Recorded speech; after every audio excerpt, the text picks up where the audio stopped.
She arrived at the estate auction alone, wearing a plain sundress and modest shoes, her hair tied back in a low bun. The grand estate loomed behind the temporary white tents where bidders and spectators mingled, sipping lemonade and adjusting designer sunglasses. The woman's name was Evelyn Hart, though nobody at the auction knew or cared. She had parked her dusty sedan among a sea of polished black cars and luxury sedans, stepping out with a small notebook tucked under her arm. As she approached the registration table, a man in a beige linen blazer gave her a once-over and raised an eyebrow. "Are you here to browse?" he asked, not unkindly, but with a patronizing tone that made her stomach tighten. "I am here to bid," Evelyn replied calmly, handing over her identification. The woman behind the table hesitated a moment too long, as if unsure whether to laugh or proceed, but eventually scribbled her name on a paddle and handed it to her. "Good luck," she said with a smile that did not reach her eyes. Evelyn nodded, aware of the glances and whispers trailing her as she found a seat near the back. Her dress was simple, the same one she wore to church or the market, and her shoes, though clean, had seen better days. She did not carry a designer handbag, nor did she flash jewelry or chatter into a phone like the others. Her presence at this exclusive estate auction, where old wealth and new money had gathered to compete for a piece of local history, was quietly unsettling to some. The estate being auctioned had belonged to the late Gregory Whitmore, a financier known for his eccentric taste in art, architecture, and horticulture. The property spanned 40 acres of prime countryside and included a manor house, a guest cottage, antique furnishings, rare books, vintage cars, and a collection of European sculptures scattered throughout the gardens. It was the kind of event that attracted collectors, investors, and socialites, people who knew each other, nodded across champagne flutes, and swapped stories about restoration projects and portfolio expansions. Evelyn, in contrast, sat alone, thumbing through her notebook filled with handwritten notes and sticky tabs. When the auctioneer took the stage, a hush fell over the crowd. He was tall, silver-haired, and wore a double-breasted navy suit. "Welcome, ladies and gentlemen, to the Whitmore Estate liquidation," he announced, his voice polished and practiced. "We have a fine catalog today, including rare European antiques, a 1927 Roadster, and of course, the Whitmore house and surrounding lands. Let us begin." The first few lots, oil paintings, porcelain figures, and intricate clocks, went quickly. Bidders raised paddles with casual confidence, prices escalating into the thousands with each nod. Evelyn remained still, her paddle resting on her lap. Around her, a woman in a silk jumpsuit scoffed and whispered to her friend, casting a look in Evelyn's direction. "Probably just here to watch," she said. "These people never actually bid." Evelyn heard it but kept her eyes forward. She was used to the assumptions. She had built a quiet life for herself in a small town 2 counties away, where she ran a second-hand bookstore and tended to her late grandmother's garden. She had never worn a suit tailored to her shape or driven a car that cost more than a used piano, but she had something few there suspected: knowledge.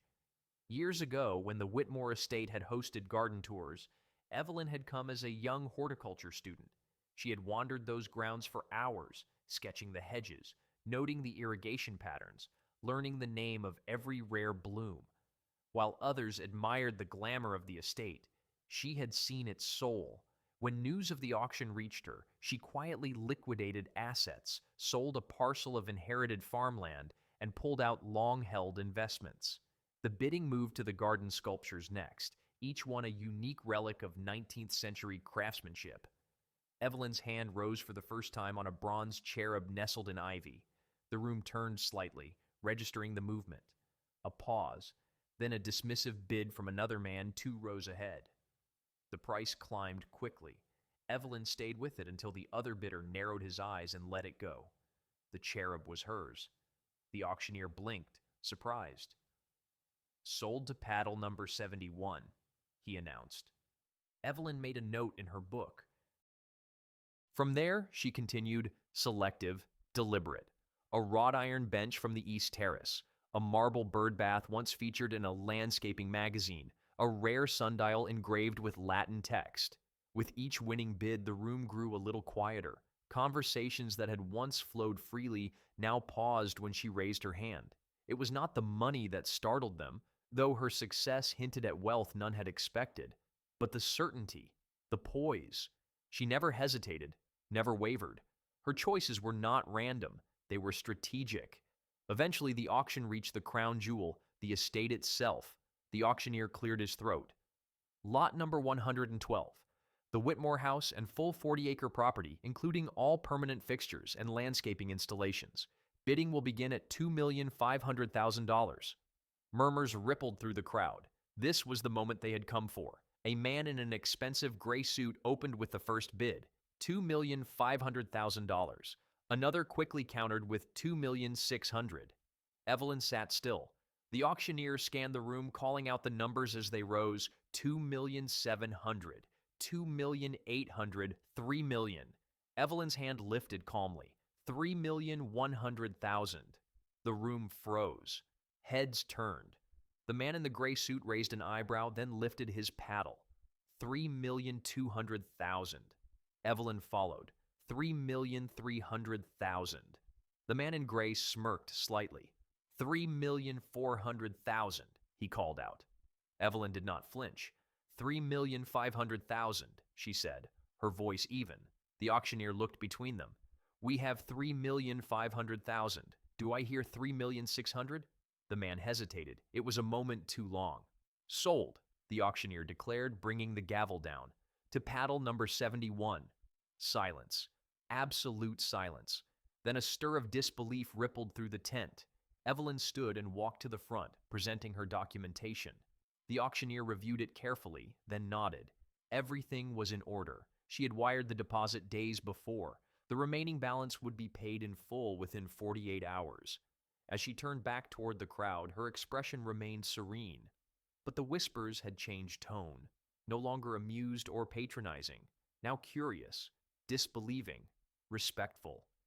The man in the gray suit approached her with a forced smile. "Forgive me," he said, "I did not realize you were serious." Evelyn offered a small nod. "I understand. Most people do not." She walked past him, past the woman in the silk jumpsuit whose mouth hung open slightly, past the registration table where the same woman who had handed her the paddle now stared in stunned silence. Outside, the late afternoon sun bathed the estate in gold. Evelyn paused at the edge of the drive, looking back at the house she had known since her student days. It was hers now, not to show off, not to impress, but because she had seen its worth long before anyone else believed she could claim it. She smiled, then began the slow walk to her dusty sedan, the quiet queen of a kingdom no one thought she could own. The morning after the auction, a black sedan rolled up the gravel driveway of the estate. Its polished frame reflected the wide, cloudless sky as it came to a stop before the steps of the grand Whitmore house. The driver stepped out, adjusted his cap, and opened the rear door with practiced grace. Out stepped Evelyn, dressed much the same as she had been the day before. Simple blouse, long skirt, hair pinned back. She held no entourage, no press team, and no real expression, though her eyes lingered on the columns of the estate like one greeting an old friend. From the garden path, two landscapers paused mid-task, their equipment humming behind them. They had heard the rumors. One of them squinted.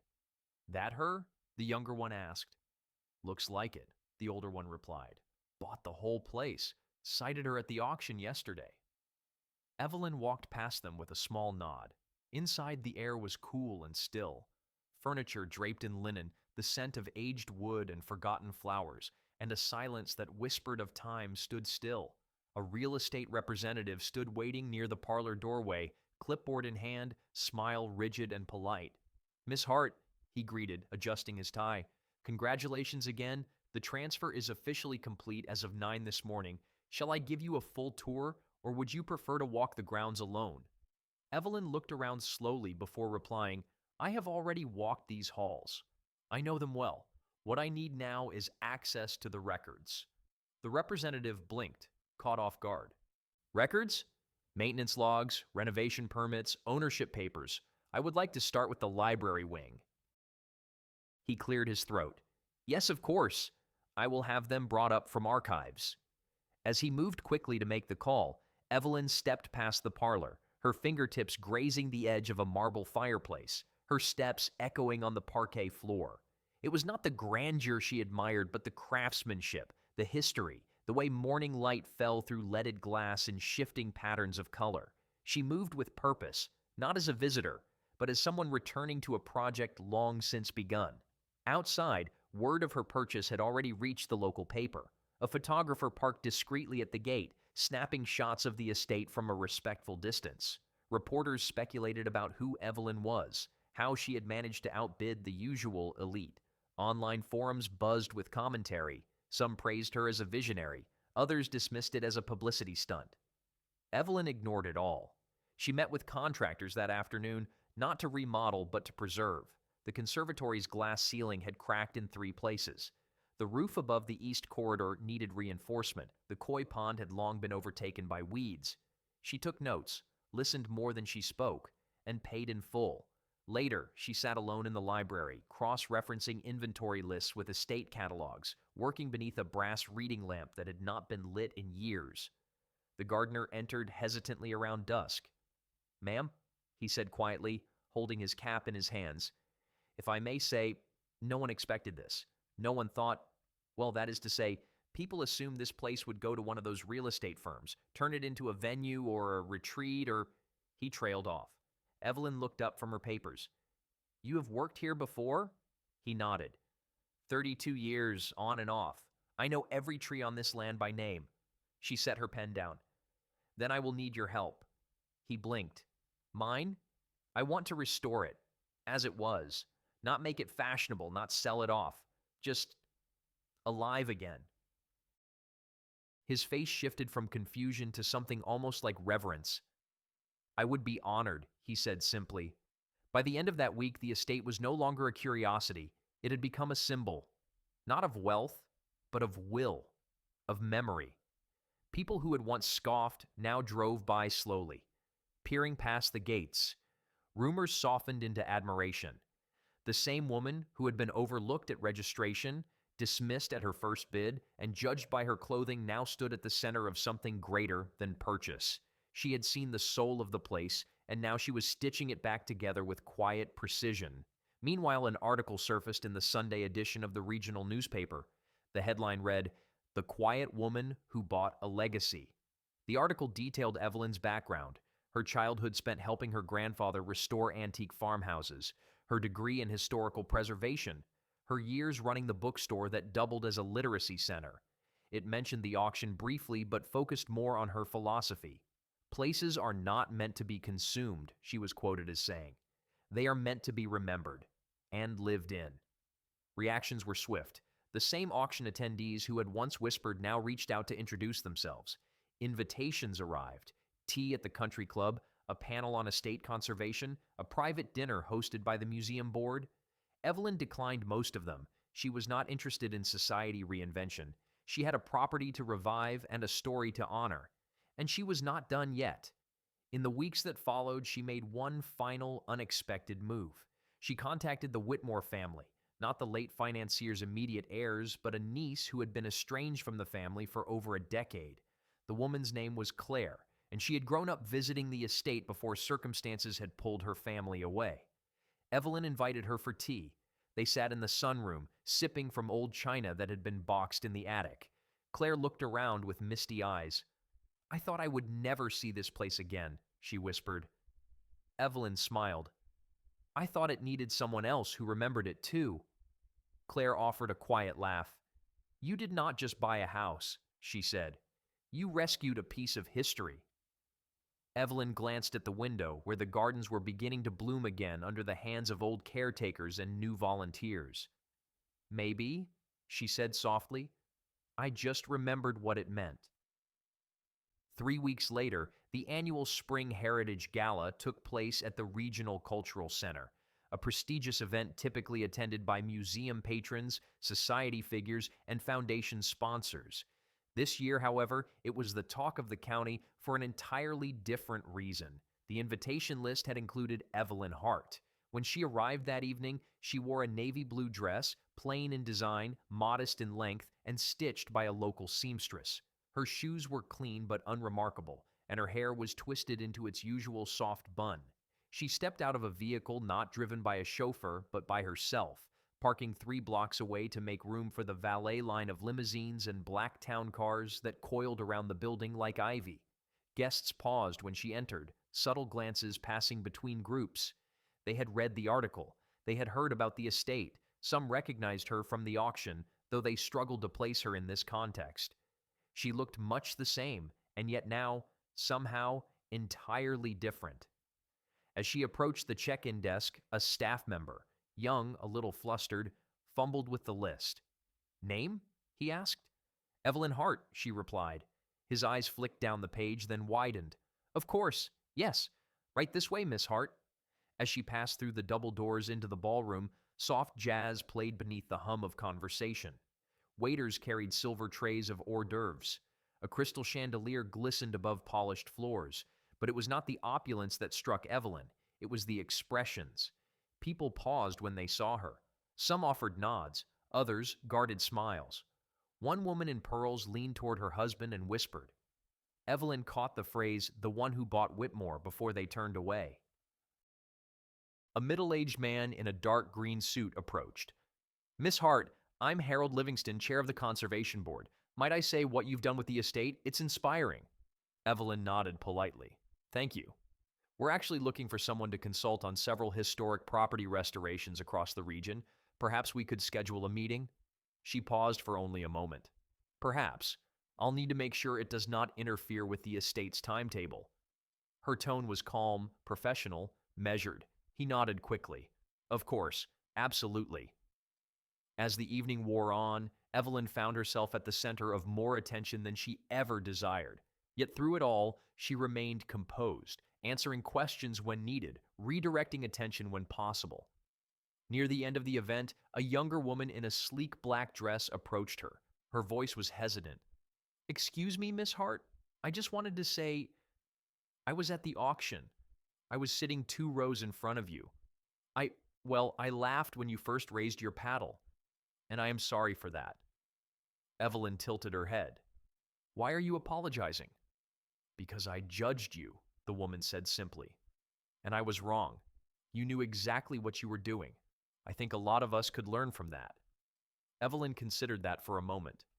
Sometimes people only see what they are trained to expect. The lesson is not about me, it is about widening that lens. The woman smiled. "Still, thank you." For the example, Evelyn returned the smile, just faintly.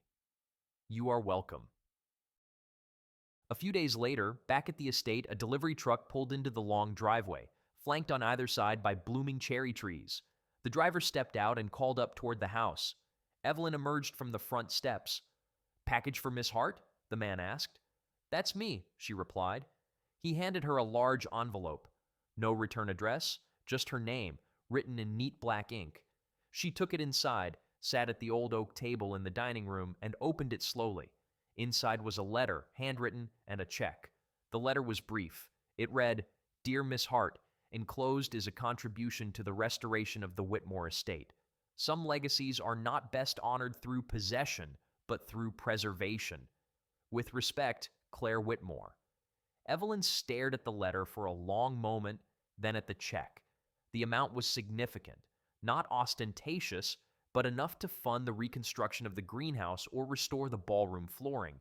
More than the money, though, it was the gesture, an acknowledgement from the family, a recognition that what she was doing mattered. She folded the letter carefully, placed it in a drawer alongside others she had saved from supporters, volunteers, and former employees of the estate who had written to thank her. Each voice added another thread to the tapestry she was mending. That afternoon, she met with a team of students from the local university who had volunteered to assist with cataloging the estate's archival materials. Evelyn guided them through the library, pointing out original ledgers, handwritten recipes in the kitchen notebooks, and the architectural sketches found behind a false panel in the drawing room. One of the students, a shy young man with glasses, looked up as she was explaining the process for documenting original paint colors. "Miss Hart?" he asked. "Yes," she replied. "Why are you doing all this? You could have just lived here. Why go through the trouble?"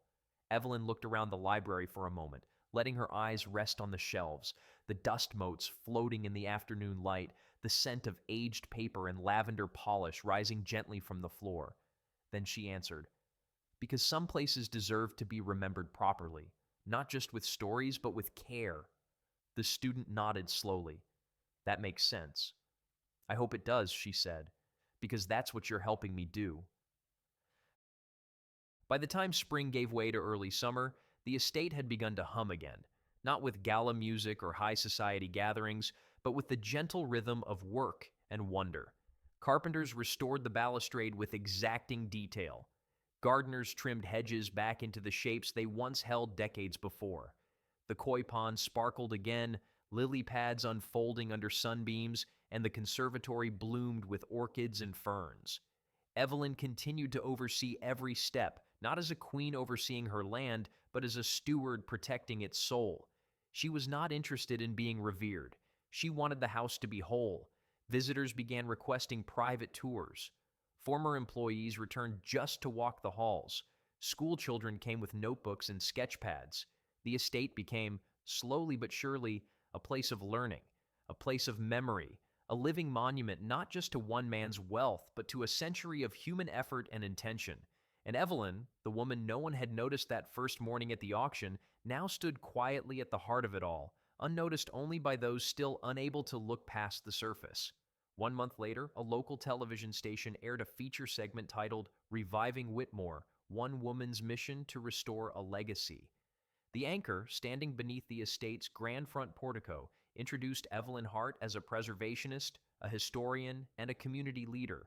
The footage that followed showed clips of the estate's transformation: the sun-dappled gardens, the restored solarium, volunteers painting shutters, children reading on the lawn.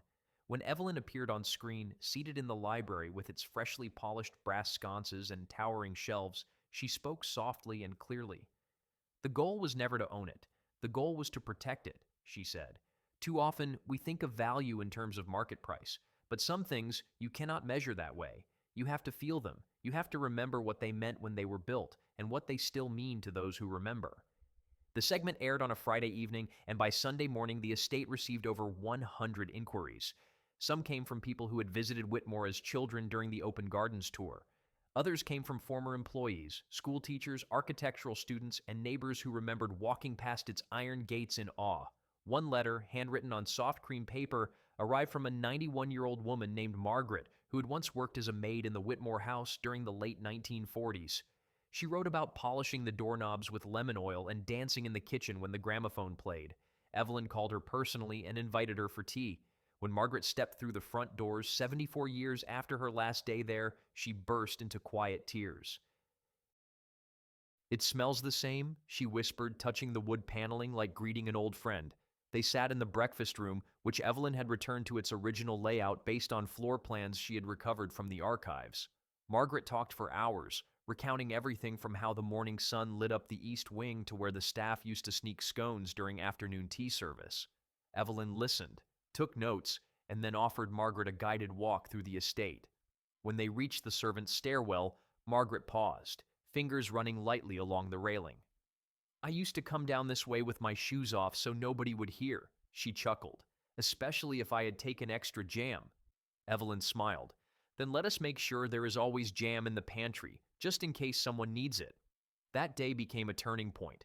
Evelyn began compiling oral histories. She invited anyone who had worked or lived at the estate to return and tell their stories. Each one added a layer of truth and texture, turning Whitmore into more than a beautiful property. It became a living memory. She recorded the stories and began working with a local documentarian to create a short film series. She hired interns from the nearby community college, not because they had degrees, but because they had passion. She paid them well, fed them lunch, listened to their ideas. Whitmore was growing, not in grandeur, but in heart. Meanwhile, Evelyn's reputation spread far beyond the county. A National Preservation Society reached out to recognize her work. A historical architecture magazine requested an interview, and then, without warning, she received a letter from a law firm in the city. The letter was brief, formal. It stated that a private development firm had made an aggressive bid to acquire the estate shortly after the Whitmore auction, and that they were investigating the process by which the sale had been finalized. It hinted at legal pressure, at procedural errors, at appeals. Evelyn sat with the letter in her lap for a long time. She did not panic. She did not call a lawyer. Instead, she picked up the phone and called Alexander. He was an older man, once the property attorney who had overseen her purchase. He had retired, but they had kept in touch. She explained the situation. There was a pause. Then he asked, "Do you have everything in writing?" "Yes." "Did you follow every step I outlined?" "Yes." "Then you have nothing to worry about. But I will look into it." Days passed, then a week, then two. Finally, Alexander called her back. "They thought you were an easy target," he said. "They assumed that someone like you would not have the resources to fight them, but the paperwork is flawless.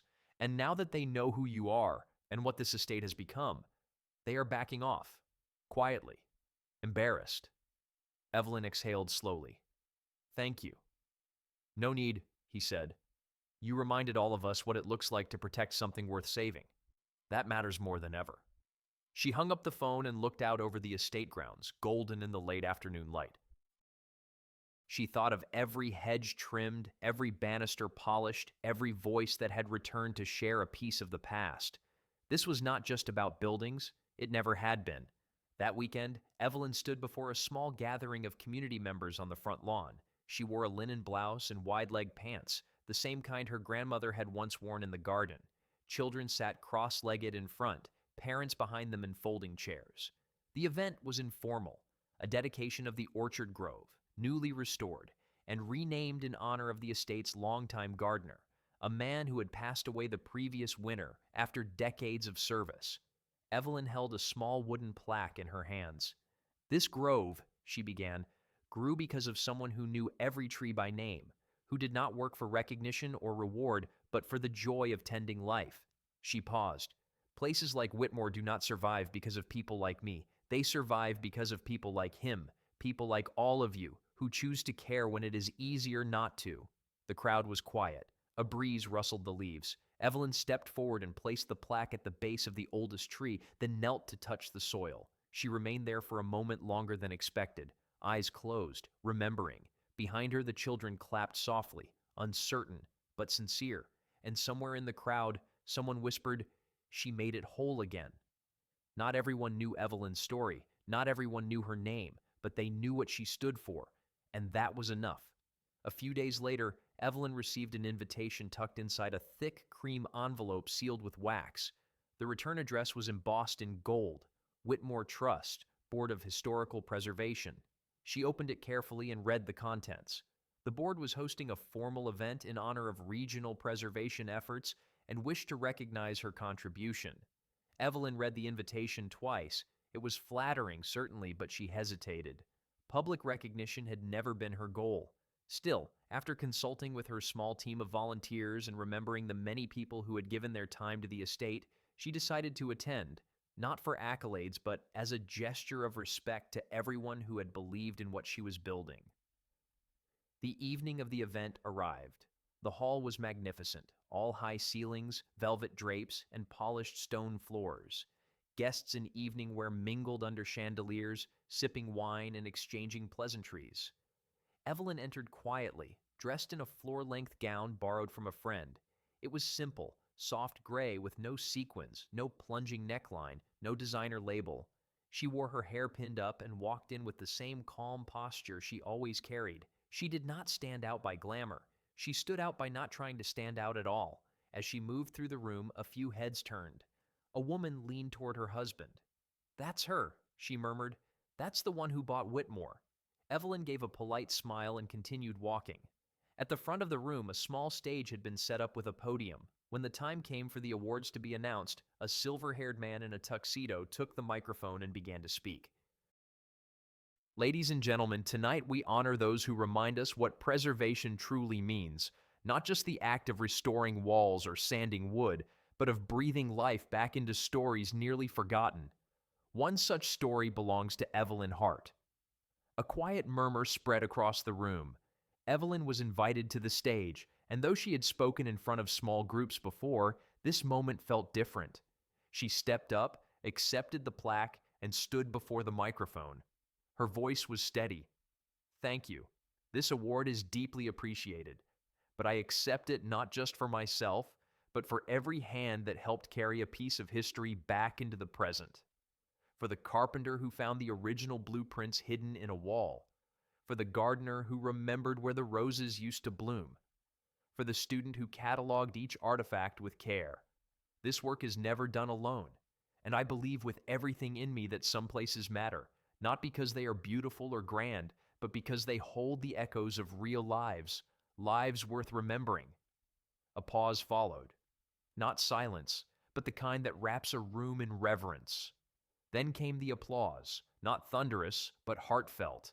People stood, not all at once, but slowly, organically.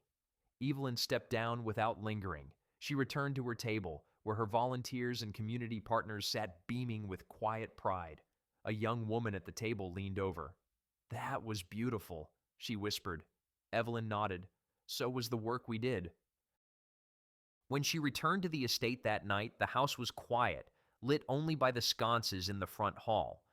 She slipped off her shoes, carried them in one hand, and walked barefoot through the rooms, as she often did when she needed to think. Each step echoed softly across the floors they had refinished by hand. In the drawing room, she paused beside a photograph they had framed last month. It showed the estate from the 1930s, back when the grounds hosted community gatherings and seasonal concerts. The same curved staircase behind her in the photograph still stood now, stronger than ever. Evelyn smiled.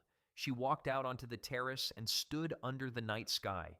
The air smelled faintly of magnolia. She could hear the wind in the trees, the distant hum of crickets, the soft splash of the fountain now flowing again after decades of silence. And she whispered to the darkness, "You are alive again."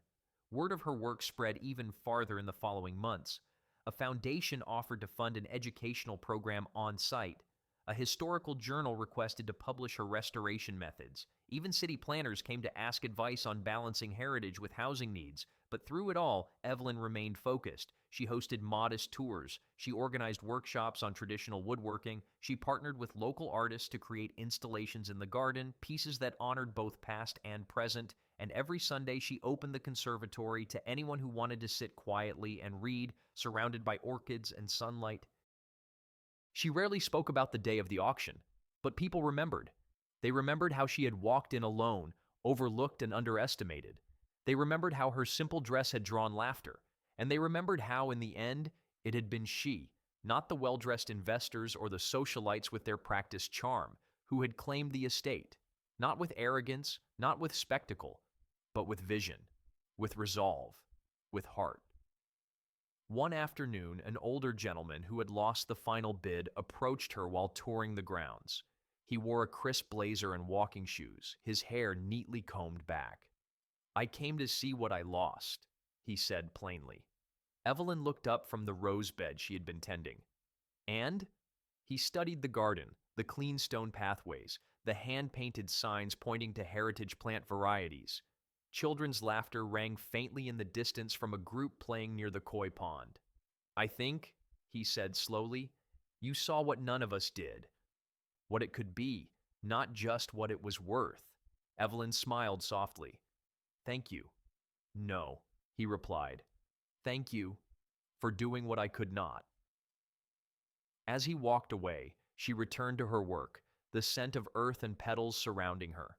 There were still things to fix, still fences to repair, still records to preserve. But the soul of the estate had returned, and with it, a reminder for everyone who passed through its gates that worth is not defined by price, and legacy is not measured in luxury. It is measured in care, in memory, and in the courage to see value where others do not. One warm Saturday morning, a private bus arrived at the Whitmore estate carrying a group of high school students from the city. They were part of a new outreach program Evelyn had helped establish, an initiative to introduce young people to historic preservation through hands-on experience. As the students stepped off the bus, their chatter slowed. Some reached instinctively for their phones, trying to capture the long gravel driveway framed by century-old oaks. Others craned their necks to see the manor house rising in the distance, its restored stonework catching the morning light. Evelyn greeted them at the front steps, her hair tied back, her sleeves rolled up. "Welcome to Whitmore," she said. "This is not just a museum. This is a place still finding its voice." The students listened as she spoke, leading them around the grounds. She pointed out the stonemason's marks on the garden walls, the intricate patterns in the greenhouse tiles, the hidden stairway behind the kitchen once used by servants. She encouraged questions. She asked them what they noticed. "I never thought about how much work went into these places," one student admitted. "It's like every inch has a story." Evelyn nodded. "Exactly. That is what makes it worth saving." They spent the rest of the day planting herbs in the kitchen garden, restoring birdhouses, and learning how to clean antique wood without damaging the grain. At lunch, Evelyn sat under a flowering tree with a few of the students. One of them, a girl named Liana, glanced at her. "Did you grow up in a house like this?" Evelyn smiled. Number Y grew up in a small bungalow with a leaky roof and a backyard full of dandelions. "So how did you end up owning this place?" Liana asked. "Most people here yesterday thought I was a caterer." Evelyn laughed gently. "I bought it at an auction. Most people did not think I would." "Because of how you looked?" Liana asked. Evelyn considered her words. "Because of how they chose to see me. Sometimes people only understand value when it's wrapped in things they recognize. Labels, money, polish. But value goes deeper than that." The girl nodded thoughtfully. "I want to remember that." "Then you already know more than most," Evelyn said. By the end of the day, the students had planted a dozen new saplings and painted a mural in the garden tool shed that depicted the estate's transformation. Before they left, Liana turned back and said, "You made something really beautiful here." Evelyn replied, "So did you. Come back anytime." That night, she walked the estate paths alone, stopping to look at the mural. Among the vines and windows and flowers, one of the students had painted a phrase in block letters. "Worth is not seen. It is felt." Evelyn touched the edge of the painting and whispered, "Yes." Several weeks later, she hosted a modest gathering for the estate's former staff and their families. People arrived in small cars and pickup trucks, many holding trays of food or covered dishes. Some had not been back in decades. There was laughter, storytelling, and tears. One man stood in the drawing room and said, "I wax this floor every morning for 15 years. It has never looked better than it does today." Evelyn stood among them, smiling, passing glasses of lemonade, making sure everyone felt welcome. At one point, a quiet older woman approached her with a faded envelope. Inside were old photographs, staff picnics, snow on the rooftops in the 1950s, children playing near the fountain. Evelyn accepted them like they were sacred. "Would you mind if we created an exhibit with these?" she asked. The woman nodded, eyes glistening. "I thought they belonged here more than they do in my drawer." By dusk, the sun cast a golden hue over the lawn as music floated through the open windows. Children chased each other down the garden paths. Elderly guests sat on benches they remembered helping to build or clean.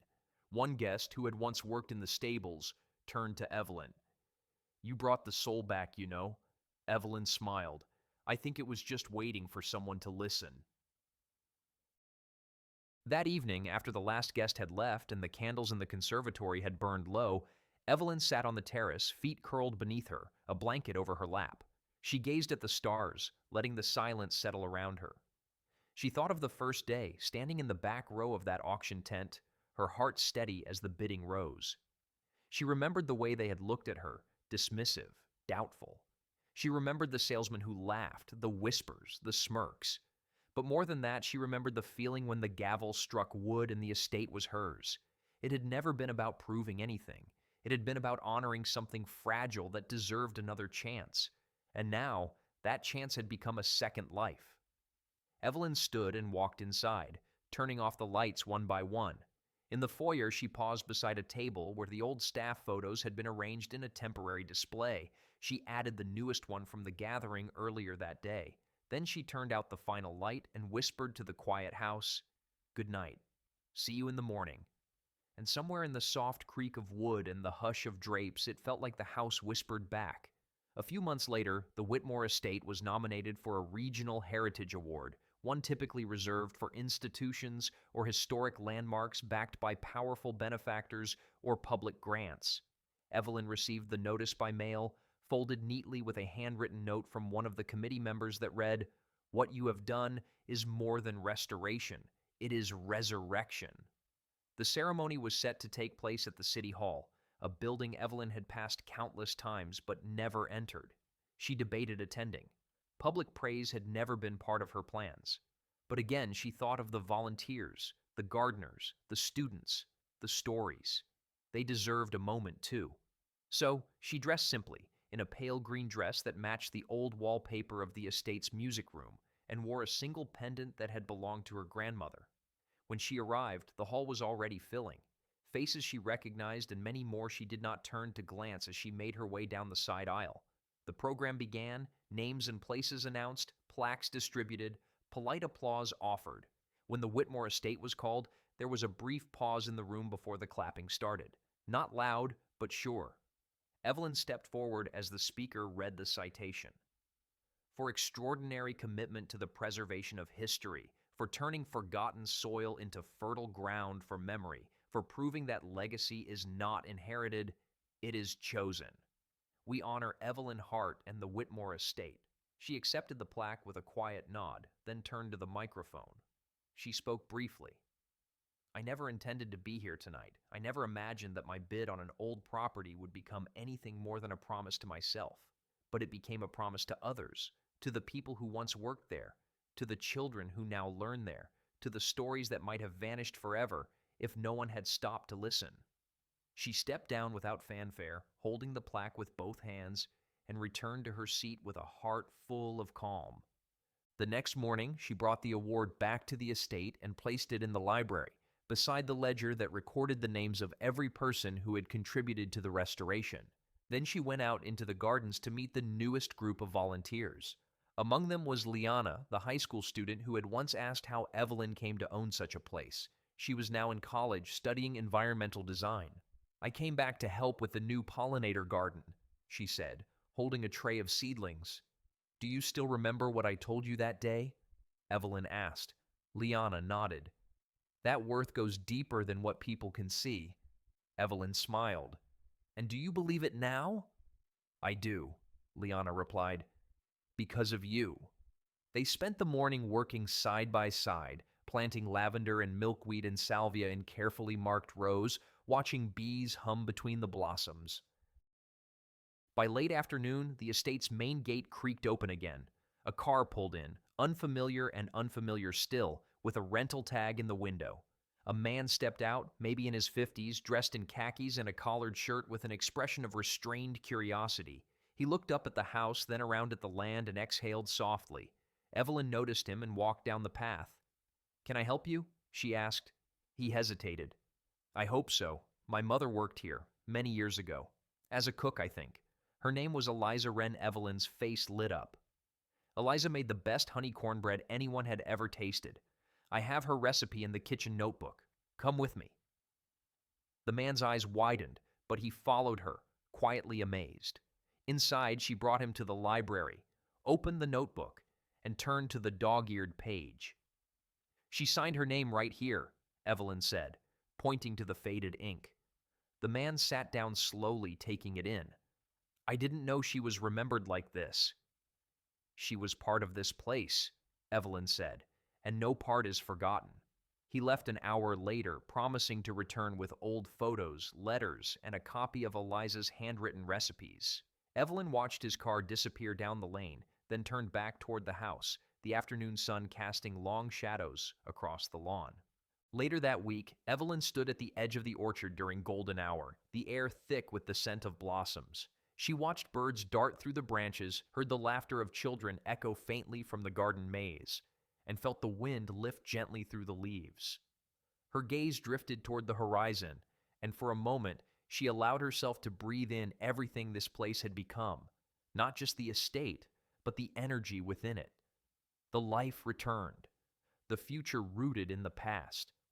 A woman approached her from behind, one of the staff. "Miss Hart," she said, "we've finished cataloging the final items from the east attic." Evelyn turned, brushed a stray hair from her face, and said, "Thank you. That attic held memories no one expected. Make sure we store them properly. Every piece matters." "Of course," the woman said. "Shall we prepare for the next tour?" "Yes," Evelyn replied, walking back with her toward the house. "Let's show them what it means to belong to something that was once forgotten." By the end of that summer, the Whitmore estate had become not just a destination, but a living example. Architecture students toured its corridors with sketchpads. Musicians recorded concerts in the acoustic-perfect music room. Survivors of the former staff reunited with their descendants on the estate lawn under white tents with picnic tables and handwritten name tags. No marketing team had branded this story. No social media campaign had manufactured its impact. The truth was simpler. One woman walked into an estate auction and was laughed at, judged, ignored, and without raising her voice, she walked out with the deed to a place no one believed she could own. She did not flaunt her victory. She restored it, piece by piece, moment by moment. With every hedge trimmed, every room opened, every voice honored, she showed what real value looks like. And in doing so, she reminded everyone watching, silently or aloud, that sometimes the most extraordinary people are the ones you overlook. If this story moved you, we invite you to subscribe and join our growing community of story lovers. We would love to hear your thoughts in the comments below. Have you ever seen someone underestimated only to prove everyone wrong? Or have you ever been that person yourself? Your story might be the next one that inspires. And remember, true worth is not measured in what you wear, what you drive, or how others see you. It is measured in what you choose to care about when no one is watching. See you in the next story.